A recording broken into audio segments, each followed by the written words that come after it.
болса да айтылат, ички иштер министрлигине жүктөлөт деп калды. Өзү биздин милдет болду. Саат 8'de biz bardıq, minister aytты, siz Алматыга барасыз, Совет министри болуп атат, ошол жерде доклад жасайсыз.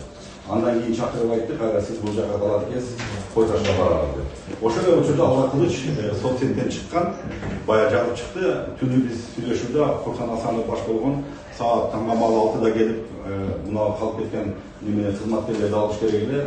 Анан биз кайрадан 6 кызматкерди алыш керек, курал жаракты бере берсе келбей атат деди. Ошону мен пресс-служба бергендигимен көтөрүп Кашкар Саканычка кирдим. Айттым. Шунда жок, бирөөнү жөнөтөлүм дагы барып ошо кызматкерлерди алып келди коюп жаш болот десем, это не наша работа, это пусть Окунбаев решает это его головоломка. Если человек при штурме, они будет бизге как раз повод болот деди. Ана мен өз көз карашым айттым. Кашкар Саканыч кыргызча. Андай болбойт.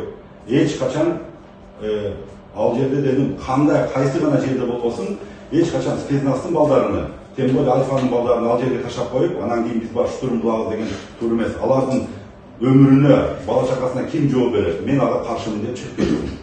Анан азыр бизге көргөзмөдү. Анан ошондон кийин чак ошо боюнда болду. Анан ошондо айтты, бизге бирөө келет, анан жетекчилик кимге болсо дагы айтылат, ички иштер министрлигине жүктөлөт деп калды.